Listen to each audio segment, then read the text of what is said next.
Hi, today we're looking at some notes for 7.1. The topics for 7.1 are randomness, probability, and simulation. So the coin toss, refer back to the activity 7.1 is what I'm talking about when I'm talking about the coin toss here. So what's the probability that when we toss a coin, the coin will land on heads?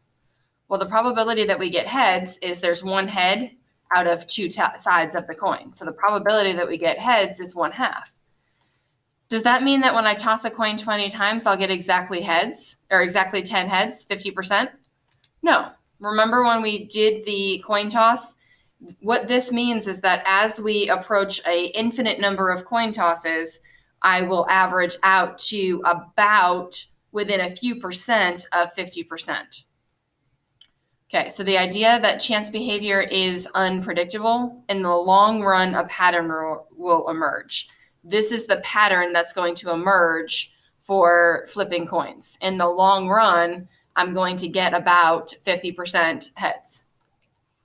The more times I toss the coin, the long run, the result will approach 50% heads.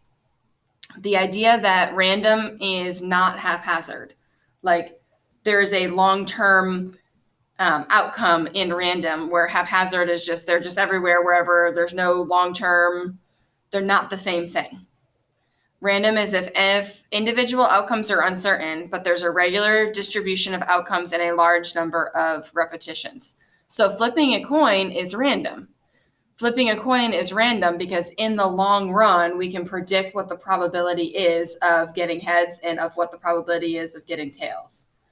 When I talk about going into the cafeteria and selecting 5 people at random, that's not random, okay? There's no distribution and prediction as what the long-term outcome is going to be.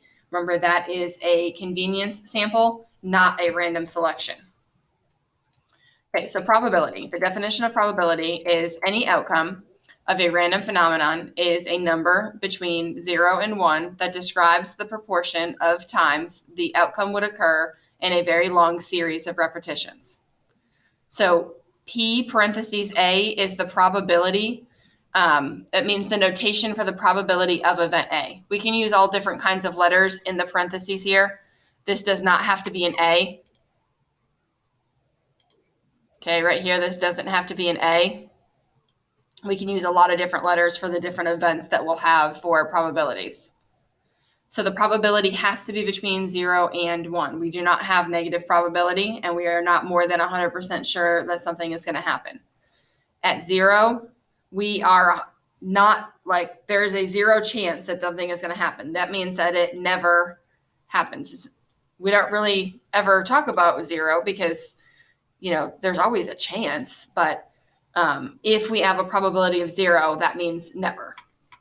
Okay, if we have a probability of 1, that means it's always going to happen. Okay, so 100% sure that it's going to happen. Okay, I am 100% sure that I'm going to post grades on the day that they're due. Okay, grades will be posted. Now, I am 90% sure that I will be able to get the grades done before the day that they're due. Okay, I'm not 100% sure because something always comes up. Something might happen. Somebody might turn something in late and then I have to go back and fix it. But I'm 100% sure that as of the day that they're due, I will have them posted. Okay, so if I'm at 50%, like the coin toss, sometimes it'll happen, sometimes it won't. 60% chance, so 0.6, right? So this is 0%, and this is 100%. So 60% would be 0.6. 0.6 is I'm pretty sure it's going to happen, or maybe it happens more often than it doesn't happen.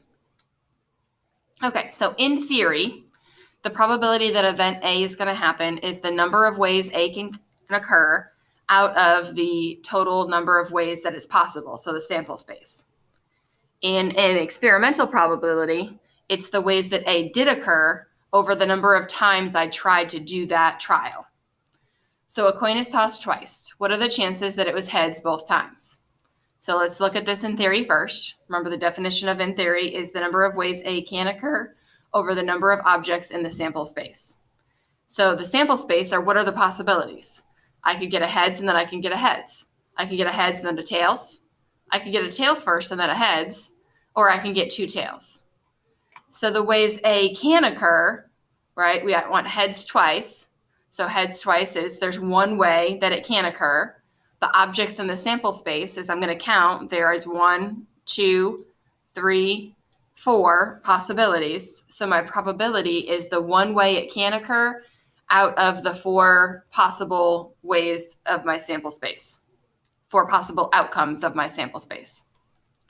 Okay, the experimental probability is we run an experiment. So I did 14 trials of flipping coins twice.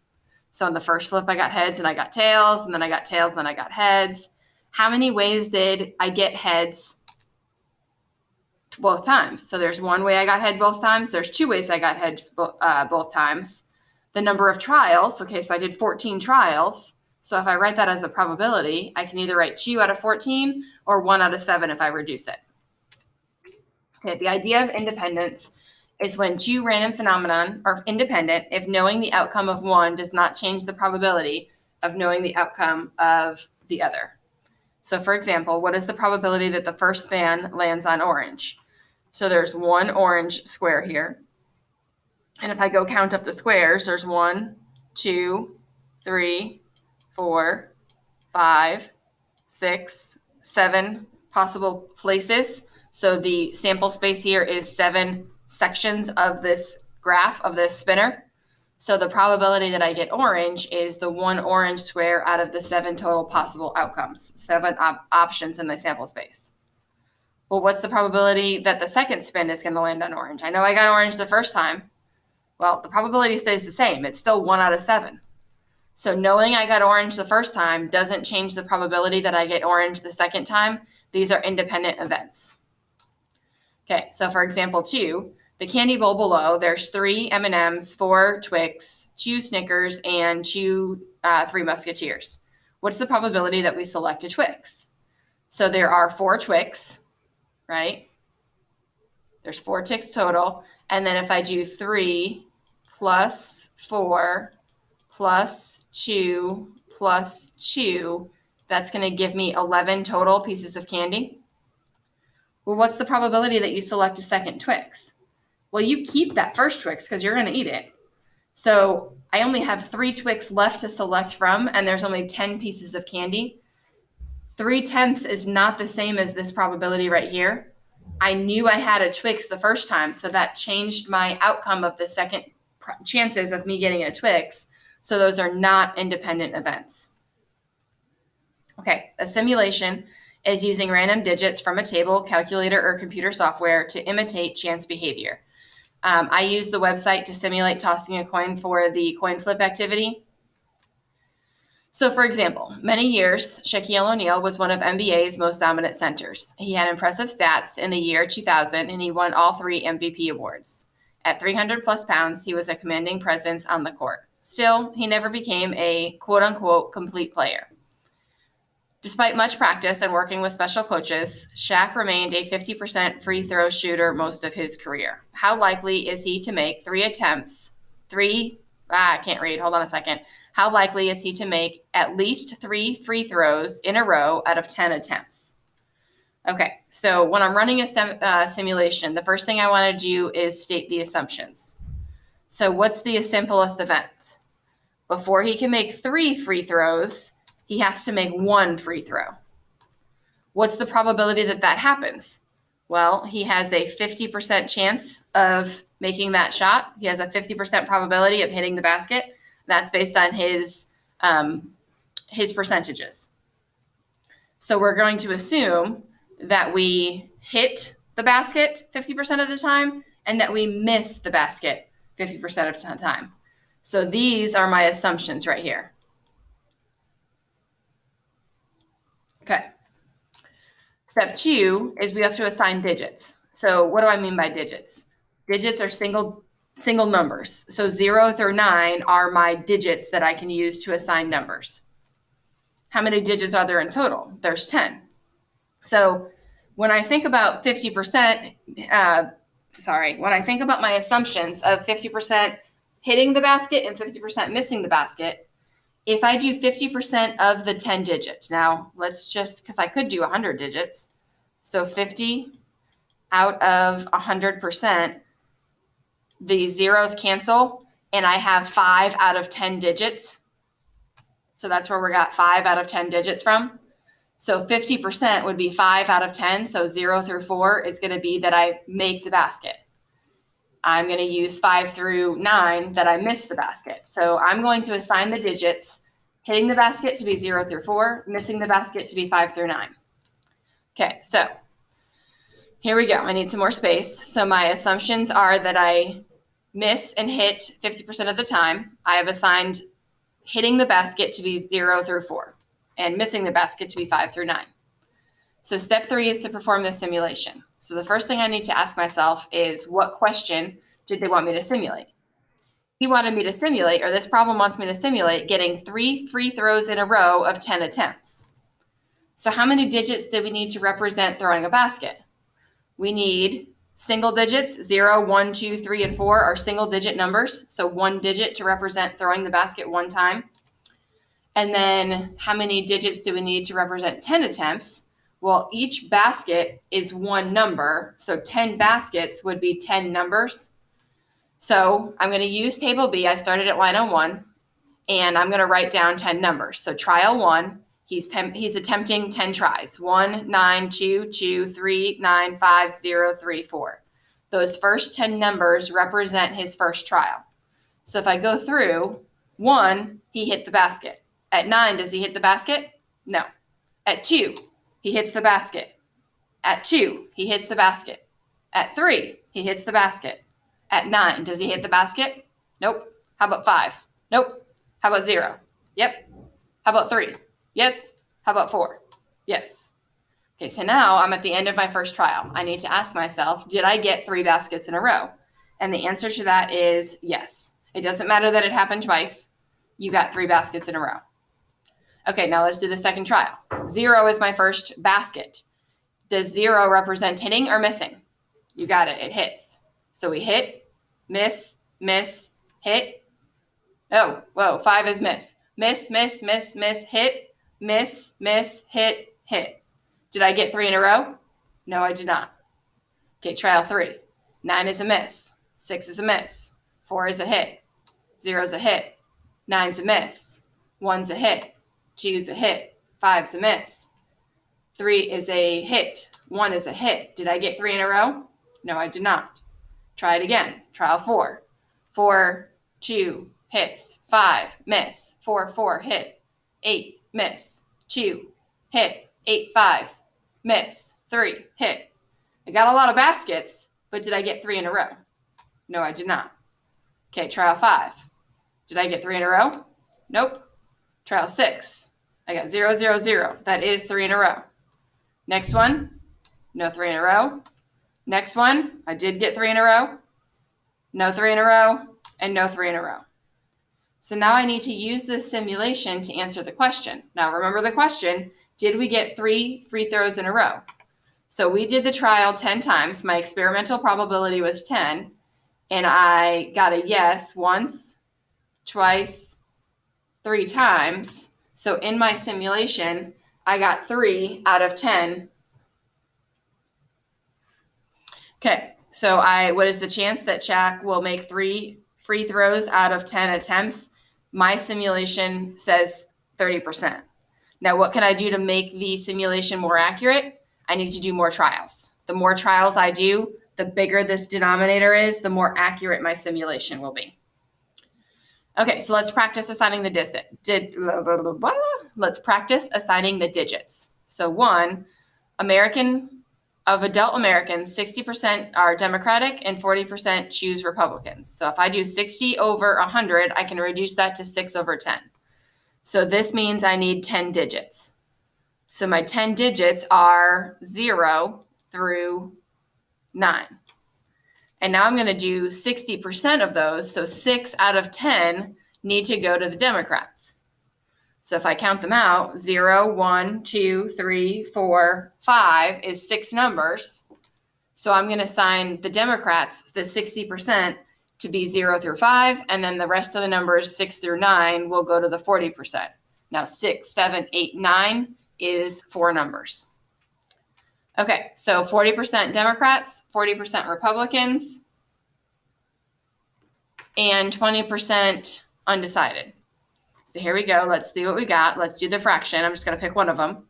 40 out of 100. The 0 would cancel, so I have 4 out of 10. If I did the same fraction for all of these, this would be the same thing. 20 out of 100, the zeros would cancel, and this would be 2. So 4 out of 10 digits are going to go to assign to the Democrats. So I'm going to count 0, 1, 2, 3 is 4 numbers.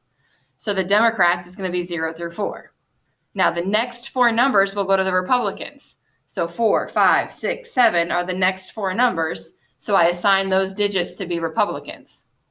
The last 2 numbers, 8 and 9, would be the undecided. Okay, out of all adult Americans, 47% would choose Democrats. So when I do 47 over 100, the 0 doesn't cancel. So I need 47 out of 100 digits to be Democrats.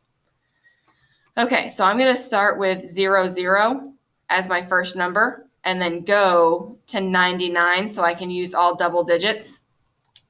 So 0, 0 to 46 would be the Democrats, and 47 to 99 would be the Republicans. Okay, let's do one more practice. Let's see. Begin with a standard deck of playing cards. Shuffle the cards thoroughly and then draw a card. Replace the card into the deck. Shuffle the deck and draw again. Continue until you draw an ace or you draw 10 cards, whichever comes first. What's the probability of drawing an ace in 10 draws? So my assumptions is the probability that I get an ace. So if I do 4 aces out of 42 cards, that's 8%. So the chances I don't get an ace are the rest of the 100. So 100 minus 8 is 92. By digits, I can't cancel the 0 out, so I have to use double digits. So I'm going to go 0, 0 to 0, 7 for being an ace. And then not an ace, I'll go from 0, 8 to 99. Okay, so how many digits would I need to represent 10 draws? Well, each draw is 2 digits, so 10 draws would be 20 digits. So I need 20 digits in 10 groups of 2. Okay, so the question we're going to simulate is what is the probability of drawing an ace in 10 draws? So here's my simulation. I have 10 trials, but this time instead of listing the numbers as single digits, I listed them as 2-digit groups. So I have 20 digits, 36, 75, but I have them in groups of 2. So 10 groups of 2 digits. So now I'm going to go through and I'm going to look at my first numbers, 36. Now remember what I'm looking for. I'm looking for 0 through 7. So 0, 0 through 7. Do I have any of those in the first trial? Did I get an ace? I did not. How about in the second trial? I see 0, 3 and 0, 0. So I got an ace. I'm not counting how many I have. I just have an ace. Okay, so in this case, I've got 0, 5. Now, there could be a possibility that I do have to count it. It depends on what the question's asking. So we always want to emulate what the question is asking us to do. And I'll show you more examples of that when I look at the worksheet for the next lesson. So in trial 4, there were no aces. In trial 5, there were 2 aces. In trial 6, we had 1 ace. In trial 7, we had none. Trial 8, we had none. Trial 9, I missed one. Right here, 0, 2. Doesn't change this answer though, it's still yes. And then in trial 2, I had yes. So now I'm going to answer the question. The answer of the question is how many times what's the probability of getting an ace in 10 draws? So how many times did I answer this? Yes. So I'm going to come over here and I'm going to count 1, 2, 3, 4, 5, 6. So 6 out of 10, there's a 60% chance that in 10 draws, I get an ace. Okay, so these are the problems I used for your practice problems. Your practice problems today are a Google form, so it's multiple choice. The quiz for this section will be one of the Google slides. Okay, guys, have a great day, and I will talk to you soon. Bye.